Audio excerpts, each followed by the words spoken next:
है समय से, क्या कहेंगे? देखिए, आज केंद्रीय चुनाव आयोग ने 2 प्रांतों के चुनाव की घोषणा कर दी है और जम्मू कश्मीर के 3 फेज़ में चुनाव होंगे, हरियाणा का 1 ही फेज़ में चुनाव होगा। सब कुल मिलाकर के 1 अक्टूबर तक सारी पोलिंग होगी और 4 अक्टूबर को परिणाम निकलेंगे। और इस हिसाब से आज जो घोषणा हुई है मैं उसका स्वागत करता हूं। और जहां तक हरियाणा की बात है, मैं हरियाणा में आप लोगों को दावे से कह सकता हूं कि हरियाणा में तीसरी बार भारतीय जनता पार्टी की सरकार बनना सुनिश्चित है, क्योंकि कांग्रेस ने जिस प्रकार के गलत काम 10 साल की अपनी सरकार में किए थे, वो आज भी जख्म जो है वो भूले नहीं है हरियाणा की जनता। हरियाणा की जनता को सारे जख्म याद हैं जो 10 साल पहले अपनी 10 साल की सरकार में उन्होंने दिए थे।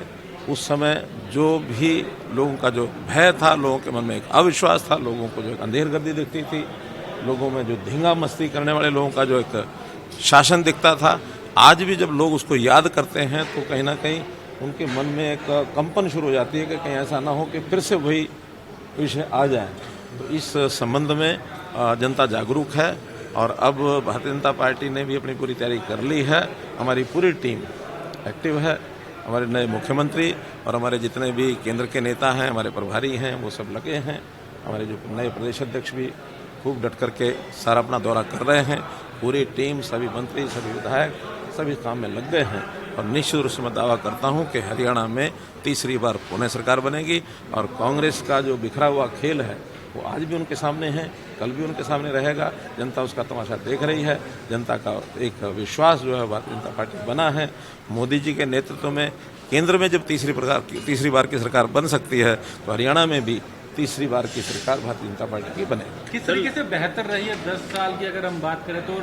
जो सोच थी या 9.5 साल आप भी रहे, क्या क्या कुछ बेहतर आप देखते हैं हरियाणा के लिए रहा?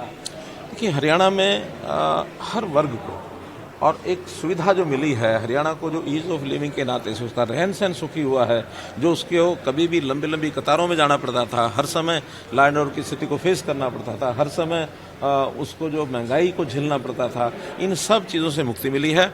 और हरियाणा अपने आप में लोगों को जो खुशहाली हरियाणा की आई है उसका लाभ मिला है। हरियाणा आज देश के सब बड़े प्रांतों में बहुत अव्वल स्थान पर खड़ा है। हरियाणा का व्यक्ति आज उसको परेशानी ये नहीं है कि वहाँ जो भी कोई बात सरकार करती है उसको कोई कठिनाई आने वाली है, वरना हमारे सब पड़ोसी जो प्रदेश हैं जिस प्रकार की योजनाएं बनाते हैं, जिसकी घोषणाएं करते हैं, वो बाद में पूरी होती नहीं है। खास करके कांग्रेस शासित राज्यों में या कांग्रेस ने जब चुनाव लड़ा उसमें जो भी नई नई घोषणाएं की, उसमें से कोई पूरी ना तो पहले हुई है ना आगे होने की कोई संभावनाएं हैं। तो इसलिए एक यानी जिसको कहना चाहिए कि ऐसी ऐसी बातें कांग्रेस के लोग बोल जाते हैं कि जनता को उसका विश्वास ही नहीं होता है। अब जैसे उन्होंने बोला था पहले लोकसभा के चुनाव में कि हर परिवार, हर व्यक्ति, एक महिला या पुरुष जो गरीब है उसके खाते में 1 लाख रुपया सब में जाएगा।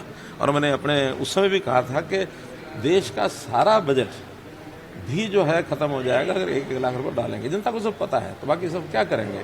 इसलिए लोक लुभावनी नारे जो देते हैं, पहले कभी हो सकता है जनता विश्वास करती हो, लेकिन पिछले 10 साल पहले जब उन्होंने 2013 में भी घोषणाएं की थी तब भी जनता ने विश्वास नहीं किया था। उसके बाद भी लगातार वो जनता को कोई ना कोई हवा दिखाते रहे, तब भी विश्वास नहीं किया। इस बार भी जो भी कुछ कहते हैं उसके ऊपर जनता का भरोसा नहीं है। सर, एक सवाल है, लोकसभा चुनाव के बाद जब नतीजे आए थे उसके बाद बीजेपी और कितनी तैयारियों में जुटी है और आगे कितना तैयारी की जरूरत है? देखिए, लोकसभा चुनाव में ठीक है कि हमें एक जो सेटबैक लगा था और उसका कहीं ना कहीं भारतीय जनता पार्टी में एक बूस्ट आया है लोगों में कि हमें अगर छोटी मोटी कमी भी रहेगी तो उसका नुकसान हो सकता है। उसके बाद भारतीय जनता पार्टी का कार्यकर्ता दोबारा से एनर्जाइज होकर के आगे बढ़ा है। आज हर क्षेत्र के अंदर भारतीय जनता पार्टी के कार्यकर्ता का उत्साह, मनोबल ये बढ़ा हुआ है। धन्यवाद।